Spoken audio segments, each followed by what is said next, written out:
दोस्तों, एक मैच में 8 गोल होता है, एक टीम 7 गोल मारता है, लेकिन सब बात कर रहे हैं वो एक गोल के ऊपर। वो एक गोल 7-1 कल का भैया स्कोर लाइन हुआ है जर्मनी वर्सेस कोरासाओ का। कोरासाओ ये प्रोनाउंसिएशन करने के लिए मेरे को सर्च करना पड़ा, क्योंकि मैं ये देश का नाम कभी सुना नहीं था। बाय गॉड, मैं बहुत दिनों से फुटबॉल देख रहा हूँ, मैं इस देश का नाम कभी भी सुना नहीं था। जब वर्ल्ड कप का क्वालिफायर हुआ था तब मैंने सुना था, और आज मैं वीडियो बनाने के लिए मैं कोरासाओ ये देश का बारे में थोड़ा सर्च वगैरह किया। 1.5 लाख के आसपास, 1,60,000 के आसपास पॉपुलेशन है, ठीक है। क्यों, मतलब मैं बोला था ना कि क्यों वो एक गोल का बाद ज़्यादा हो रहा है। 1,60,000 का कैपेसिटी एक देश का, मतलब हमारे जो क्रिकेट स्टेडियम है ना, मेलबर्न क्रिकेट ग्राउंड बताओ या फिर नरेंद्र मोदी स्टेडियम बताओ, इसमें भैया 1,60,000 समा जाएगा। एक मैच हुआ था ना उरुग्वे वर्सेस ब्राज़ील का, एक मैच हुआ था, अरे मैं स्टेडियम का नाम भूल गया, वहाँ पे 1,70,000 लोग कैपेसिटी थे, या फिर 2 लाख लोग अनऑफिशियल वहाँ पे कहने के अवेलेबल थे। तो एक फुटबॉल मैच के फाइनल में भैया 2 लाख के आसपास लोग आए थे। मतलब मैं कि ये चीज़ बोल, एक स्टेडियम में जितने सारे लोग रहते हैं, एक क्रिकेट या फिर फुटबॉल, उससे स्टेडियम से कम एक कंट्री है भैया। 1.5 लाख के आसपास एक कंट्री है, और उस कंट्री में आप जानते हो कितना रजिस्टर्ड फुटबॉल प्लेयर है? 4 से 4,500 रजिस्टर्ड फुटबॉल प्लेयर्स है। 4,500, 4 समझ के देखो एक बार, 4 से 4,500 रजिस्टर्ड फुटबॉल खिलाड़ी है। उनमें से कटवट करके भैया 15-20 लोगों का भैया स्क्वाड लेके आते हैं ये लोग, या फिर खेलते ही 11 लोग मिलकर रोटेशन में 15-16 लोग खेलते हैं। फीफा वर्ल्ड कप में खेल रहे, फीफा वर्ल्ड कप में खेल रहे, जर्मनी के साथ खेल रहे, काउंटर अटैक में गोल मार रहे। एक टाइम पे ड्रॉ था, एक टाइम पे जर्मनी और कोरासाओ एक लेवल पे था। 30 मिनट के आसपास, 25-30 मिनट के आसपास एक अच्छा बैंगर गोल मारता है मैनुअल नॉयर, मोटा मोटी पोटेंशियल भैया 21st सेंचुरी का one of the best goalkeeper, उसके अगेंस्ट में गोल मारता है, सेलिब्रेशन करता है। 1.5 लाख 150 करोड़। मैं ज्ञान नहीं देने वाला हूँ इंडिया क्यों नहीं खेल रहा है, लेकिन यही मैं बोलना चाहता हूँ। 1.5 लाख, 4,000 से 4,500 footballer, registered footballer, 11 versus 11, FIFA, Germany, Manuel Neuer, एक गोल। That is the story of this country मेरे भाई। एंड बाकी जर्मनी ने भैया इस गेम में फोड़ा, लेकिन ज़्यादा बात नहीं करेंगे क्योंकि डिफरेंस बहुत ज़्यादा था। 82 या फिर 85 रैंक है कोरासाओ का, एंड जर्मनी आप जानते हो। तो इस मैच के ऊपर डिपेंड करके बहुत सारे लोग बोले जर्मनी खतरनाक जर्मनी है, लेकिन मैं नहीं मानता, क्योंकि इस मैच में आपको देखो, इंडिया वर्सेस कीनिया मैच चल रहा है, ठीक है ना, कहने के वर्ल्ड कप में, और विराट कोहली ने सेंचुरी मार दी, इंडिया ने 400 रन बना दिया, क्या उसमें आप जज नहीं कर सकते। मुझे लगता है जर्मनी का भैया डिफेंस बताओ, या फिर फाइनल थर्ड में प्रॉब्लम है। हम लोग बात कर रहे थे जर्मनी के पास कोई आउट एंड आउट अच्छा विंगर नहीं है, विट प्रोवाइड करने के लिए प्रॉब्लमेटिक चीज़ है। नंबर 9 का भी भैया प्रॉब्लम है, and right back left back बंदा अच्छा है, ब्राउन बंदा खेल रहा था, वो बंदा बायर्न म्यूनिख भी जा रहा है, हेरिगो वगैरह आ जाएगा, फॉरवर्ड एग्रेन वगैरह ठीक ठाक हो गया, फ्रैंकफर्ट का बंदा है शायद। जोशुआ किमिंग उनका राइट बैक खेल रहा है, प्रॉपर राइट बैक भी नहीं है, बंदा इन्वर्ट कर रहा है, तो विट खींचने वाले प्लेयर्स का प्रॉब्लम है। फाइनल थर्ड में फिनिशिंग का थोड़ा बहुत प्रॉब्लम है। तो जर्मनी का मैं और भी मैच देखना चाहूँगा, जर्मनी कल अच्छा खेला, उसमें कोई बड़ी बात नहीं है, लेकिन और भी मैच देखना चाहूँगा, क्योंकि कॉम्पिटिशन कुछ था ही नहीं, डिफरेंस बहुत ज़्यादा था, लेकिन वो एक गोल भैया सारे लोगों को इमोशनल भैया कर दिया है, राइट। उसके बाद अगर सेकेंड गेम की बात करते, मैं थोड़ा सा टायर्ड था, इसलिए मैंने वॉच अलोंग नहीं किया। That is Dutch versus Japan. मैं इसके ऊपर ना एक वीडियो भी शॉर्ट भी बनाऊंगा कि डच जो नीदरलैंड्स का जो चीज़ है, नीदरलैंड में योहान क्रूइफ वगैरह आया, आप जानते हो 21st सेंचुरी में वो लोग राइज अच्छी तरीके से किए थे, लेकिन 21st सेंचुरी के बाद, मतलब जब से मैं फुटबॉल देख रहा हूँ और जितने सारे डच मैनेजर का गेम में रेगुलर देखा हूँ, मैंने कितना डच मैनेजर का गेम रेगुलर देखा। मैनचेस्टर में लुई वैन गाल आए थे, that is the first Dutch manager जिसका गेम में रेगुलर देखा यूनाइटेड में। उसके बाद फ्रैंक राइकार्ड था बार्सिलोना, तब के टाइम में तो मैं रेगुलर गेम नहीं देखता था। लुई वैन गाल का गेम मैंने रेगुलर देखा है। कुमन आया था बारसा में, तब का मैंने बारसा का मैच रेगुलर देखा, ऑल तो तब के टाइम में बारसा का टीम भी उतना अच्छा नहीं था। उसके बाद एरिक टेन हैग आए हैं, उसके बाद ये लिवरपूल का आर्ने स्लॉट ला। मैं डच मैनेजर भी, कुमन नीदरलैंड का डच मैनेजर है। आप जानते हो नीदरलैंड पिछले 20 गेम या फिर कितना गेम अनबीटेन है वर्ल्ड कप में, 20 सालों से एक भी मैच हारा नहीं। 90 मिनट्स में नीदरलैंड 20 सालों से एक भी मैच हारा नहीं है।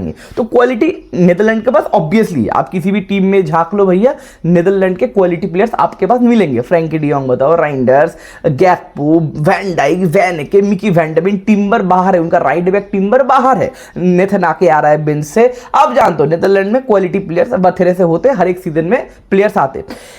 उनके मैनेजर इतने छक्के क्यों होते हैं भाई, इतना मतलब हम ना हार जाएंगे, हम लोग हार, इतना डिफेंसिव माइंडेड इनका मैनेजर क्यों, डरपोक डरपोक इतना मैनेजर क्यों होता है मेरे को पता नहीं।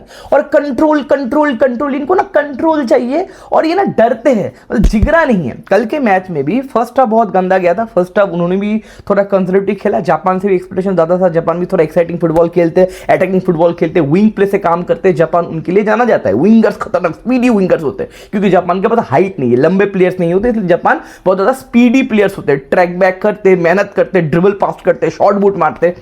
लेकिन कल के मैच में फर्स्ट हाफ में जापान भी थोड़ा कंजर्वेटिव होकर खेल रहा था। ऑब्वियसली आप जानते हो डच के साथ मुकाबला है, तो ये मैच अगर ड्रॉ हुआ हो जाए ओके फाइन, बाद में हम लोग अवेलेबिलिटी कर लेंगे जो बाकी के टीम से, तो थोड़ा कंजर्वेटिव होकर खेल रहे थे, फर्स्ट हाफ अच्छा नहीं गया था। लेकिन नीदरलैंड भी बहुत ज़्यादा कंजर्वेटिव होकर खेल रहे थे, मुझे लगा था कि ठीक है जापान में थोड़ा क्वालिटी का थोड़ा बहुत कम थी है, अब नीदरलैंड के पास प्लेयर्स है तो वो लोग थोड़ा चलेंगे, लेकिन क्वेश्चन मार्क है वो लोग चले नहीं। सेकंड हाफ में जब वैन डाइक का गोल आया, आप जानते हो कि भैया एरियल में भाई जापान काम नहीं कर सकता। आयरनी ये है उनका सेकंड गोल जापान का एरियली कॉर्नर से आया, वो लगा आयरनी है, लेकिन वैन डाइक को भैया फ्री हिटर मिल गया फ्री किक से, उसके बाद वैन डाइक ने गोल मारा, वो पहले गोल से गेम खुला। उसके बाद जापान भी थोड़ा एक्साइटिंग फुटबॉल खेलने लगे।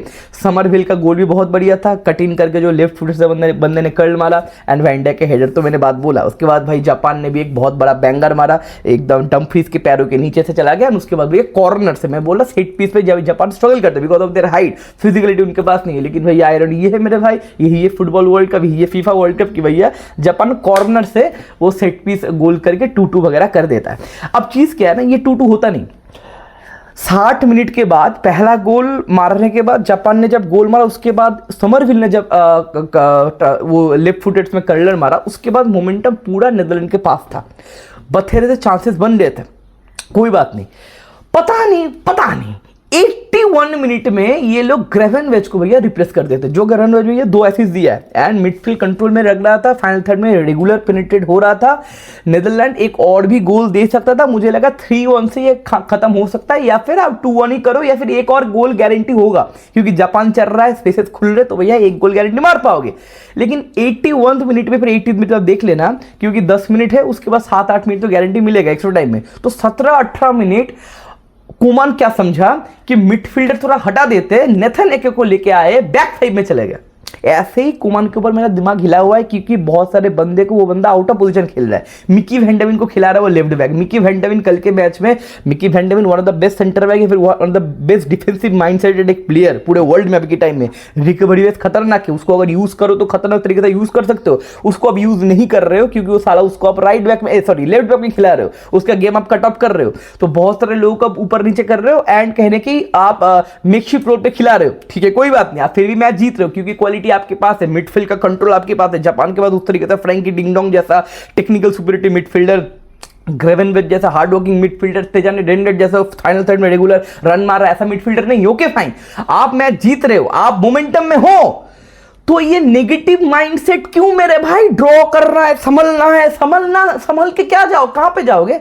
81 मिनट में आप भैया ग्रेवेनवेच को भैया सब्स्टिट्यूट कर दिए, बैक फाइव में आपने चले गए, उसके बाद आपने जापान को इनवाइट किया, तुम भैया चलो, लो अपॉर्चुनिटी लो, अब भैया तुम काम करो, और उसके बाद बमबार्ड करना शुरू किया जापान। गोल आने वाला था, बैंगर वगैरह इधर उधर से गोल आ जाता, अनफॉर्चुनेटली कॉर्नर से गोल आ गया। ये जो डरपोक किस्म का एटीट्यूड, आर्ने स्लॉट का सेम डरपोक, गुदा नहीं है, एरिक टेन हाग का सेम गुदा नहीं है, सब्स्टिट्यूशन नहीं कर पाता, गुदा नहीं है। लुई वैन का भाई, लुई वैन जब भाई हमारे मैनचेस्टर में कोचिंग करता था, सारे लोग पूछते ना who is the worst manager, भाई लुई वैन के अंडर में हम लोग एफए कप में भी जीते थे, लेकिन भैया भाई मैच देखा नहीं जाता था भैया, 0-0, 1-1, 1-0, 0-0। मैनचेस्टर यूनाइटेड भैया one of the craziest, one of the entertaining football industry भाई, मैनचेस्टर यूनाइटेड भैया 0-0, 0-0, 0। ये डच मैनेजर का कंट्रोल और ये डिफेंसिव माइंडसेट नीदरलैंड को कभी भी बड़े टूर्नामेंट में जिताया नहीं, बस जीतेगा नहीं बे।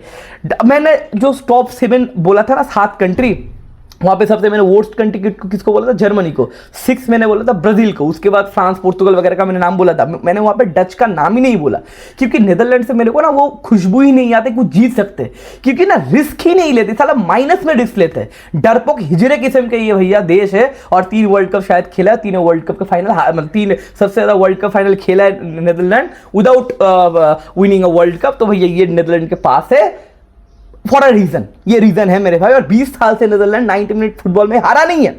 20 साल से फीफा वर्ल्ड कप में एक भी मैच हारा नहीं है 90 मिनट में, लेकिन फिर भी भैया ये लोग ट्रॉफी नहीं जीते। लेकिन वो गूदे का प्रॉब्लम है दोस्तों।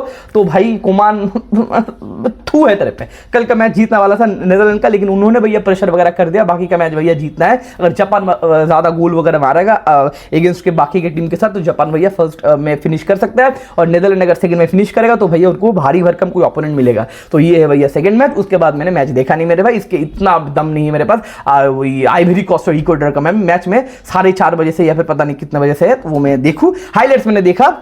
Who needs Messi when you have Amad Diallo मेरे भाई। अमाद डियालो ने भैया लास्ट में 90 मिनट में भैया गोल मारा। मेरा वहाँ पे प्रेडिक्शन था 1-1 का प्रेडिक्शन था। इक्वेटर ने भैया बहुत ज़्यादा चांसेस क्रिएट किया था। इक्वेटर सबसे बड़ा डिफेंसिव टीम है। उनके क्वालिफायर्स ने उन्होंने सिर्फ 3 गोल कंसीड किया था, लेकिन भैया 1-1 ही मेरा इसलिए प्रेडिक्शन था। इक्वेटर ने भी भैया एक्सजी वगैरह बनाया, लेकिन उन्होंने गोल स्कोर नहीं कर पाया। अमाद डियालो ने भैया गोल स्कोर करके आइवरी कोस्ट को नंबर 1 पे पहुंचा दिया, मतलब 1 गोल से वो जीत गया।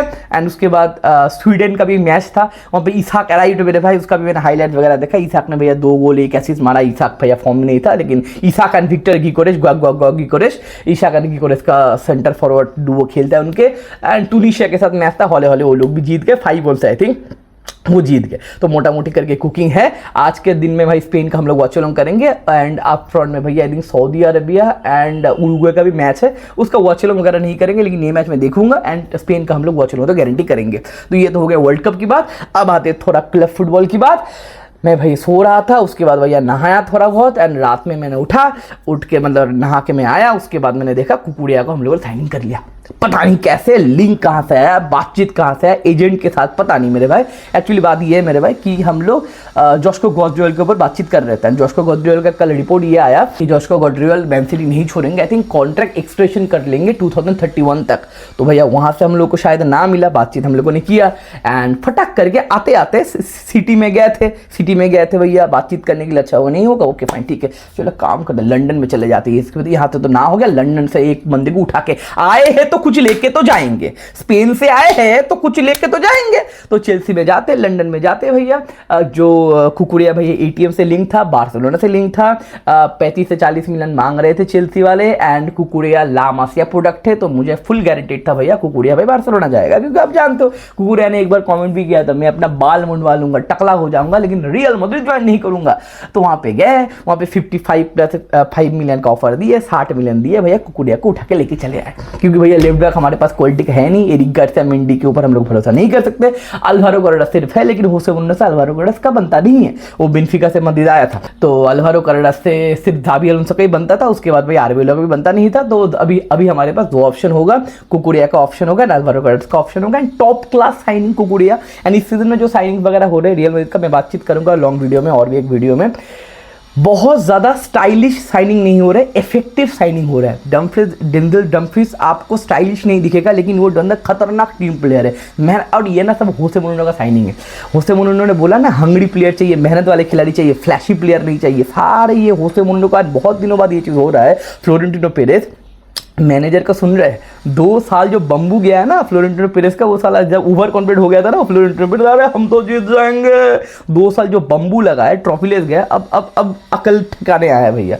मतलब बम्बू लगने के बाद लोगों का अकल ठिकाने आता है। वो आप ही हो, मैं ही हूँ, या फिर फ्लोरेंटिनो पेरेज ही है। तो अभी होसे मुन्ने से बोला जा रहा है कि इसको साइन कर लो, इसको साइन कर लो, ये बैलेंस प्रोवाइड करेगा ना। फालतू का उल्टा फुल्टा मस्तान तूनो, लौरा तूनो, ये सब प्लेयर लेके भैया टीम का बैलेंस पूरा खराब कर दिए थे। अभी बैलेंस ठीक ठाक हो रहा है। बर्नार्डो सिल्वा देखना राइट हाफ स्पेस में काम करेगा, डेम्फ्रीज भैया ऊपर नीचे करेगा, भागम दौड़ करेगा। आर्नोल्ड अगर इंजर्ड रहता है तो भैया हम लोग रोटेशन पॉलिसी माना से खिला सकते हैं। कोनाते एक प्रॉपर प्लेयर होगा, टीम प्लेयर होगा, ज़्यादा हीरो बनने की कोशिश नहीं करेगा। सेंटर बैक 27 ईयर्स का है, ओके फाइन। कुकुरे अपने प्राइम में 27 साल का 5 साल का कॉन्ट्रैक्ट दिया गया, 27 साल से भैया प्राइम में है अपना। एंड नूनो मेंडिस के बाद अगर मैं सेकंड बेस्ट लेफ्ट बैक बोलूँ तो आई विल पिक कुकुरिया मेरे भाई। बारसा के साथ जो मैच हुआ था बहुत बढ़िया परफॉर्मेंस बंदे ने किया था यूसीएल में। And through out the season 2 season से भाई कुकुरिया बहुत बेहतरीन फॉर्म में, ऊपर नीचे करता है, बॉल के साथ अच्छा है। विनीशियस बहुत ज़्यादा अच्छा लगेगा विनीशियस को सेम फ्लैंक में खेलते हुए आपका कुकुरेया के साथ क्रॉसेस बंदे का अच्छा है, ओवरलैप रन बंदे का अच्छा है, रिकवरी पेस बंदे का अच्छा है, टेक्निकलिटी बंदे का अच्छा है, 1-to-1 कॉम्बिनेशन प्ले सब कुछ होगा। विनीशियस विलियम भाई, तो ये टोटल मिला के मामला 4 हम लोगों ने साइनिंग किया है भाई। बार्सिलोना ने एक एंटोनी गॉर्डन उठाया है 80 मिलियन में, लेकिन हम लोगों ने डम्फ्रीज 20-25 मिलियन, कुकुरेया 80 मिलियन और बाकी का 2 फ्री, तो मोटा मोटी 80 मिलियन में हम लोगों ने ही चाहिए 4 प्लेयर उठा लिया है। तो इसको कहते हैं बिजनेस दोस्तों, इसको कहते हैं धंधा। 80 मिलियन में तुम एक प्लेयर उठा दो, 80 मिलियन में हम लोग 4 प्लेयर उठाए, लेकिन कोई बात नहीं, देखते अभी अभी एक और चीज़ है मेरे भाई कि फेब्रिज़ो रोमानो बोला ये इट्स अ स्टार्ट, अभी भी प्लेयर्स आएंगे।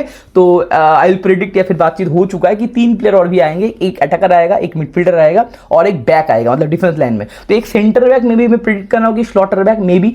और एक चीज़ है, रूबेन दियास से भी बातचीत चल रहा है, मोरिनो ने पर्सनली बातचीत किया। रूबेन दियास पोर्तुगीज चीज़ है, तो रूबेन दियास में भी पता नहीं बात करेंगे। रूबेन दियास अगर आ गया तो भाई चेल्सी, लिवरपूल, सिटी, भाई ठीक है कोई बात नहीं। एंजो फर्नांडिस के एजेंट से भैया बातचीत हो रहा है पिछले 2 महीने से, तो एंजो फर्नांडिस में भी आ सकता है मिडफील्डर का। एंजो फर्नांडिस आएगा तो वो जो टेम्पो कंट्रोल वाला जो हम लोग बात बोलते हैं उसका चीज़ हो जाएगा। एंड अटैकर पता नहीं कौन आएगा, तो मे बी रूबेन दियास या फिर निको स्लॉटरबैक। एंड एंजो फर्नांडिस मेरे को लगता है आएगा, और 150 मिलियन का साइनिंग मुझे लगता है वो एंजो फर्नांडिस ही होगा, क्योंकि भाई 125-30 मिलियन में वो लोग लिए थे, तो 20-25 मिलियन ज़्यादा वो मांग रहे, तो 150-55-60 मिलियन में आई थिंक एंजो फर्नांडिस को हम लोग उठाएंगे। मिडफील्ड का कंट्रोल और भी अच्छा होगा, और एक मे बी एक नंबर 9 के लिए जाएंगे। अब देखते कौन सा नंबर 9 हम लोग चूज करते हैं। अगर हालैंड हो गया तो मेरे को बोलने मत आना कि हालैंड, मतलब ठीक है कोई बात नहीं, तो देखना पड़ेगा, ठीक है ना। फ्लोरेंटिनो पेरेस मूड में है, मोरिनो मूड में है। अब चुपचाप भैया देखते, पॉपकॉर्न लेके खाते और देखते कौन कौन प्लेयर को ये लोग उठाते।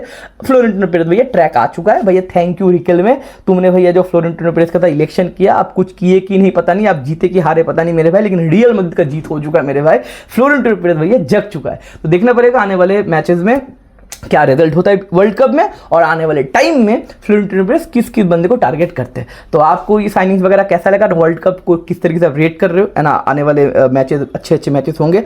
सेनेगल वर्सेस फ्रांस का भी हम लोग वॉच अलॉन्ग वगैरह करेंगे। छोटे भैया का मैच होगा, बड़े भैया का मैच होगा। तो आप अगर नए चैनल में नहीं हो, सब्सक्राइब वगैरह कर देना। मिलते आने वाले वीडियो में, take care, bye bye, see you.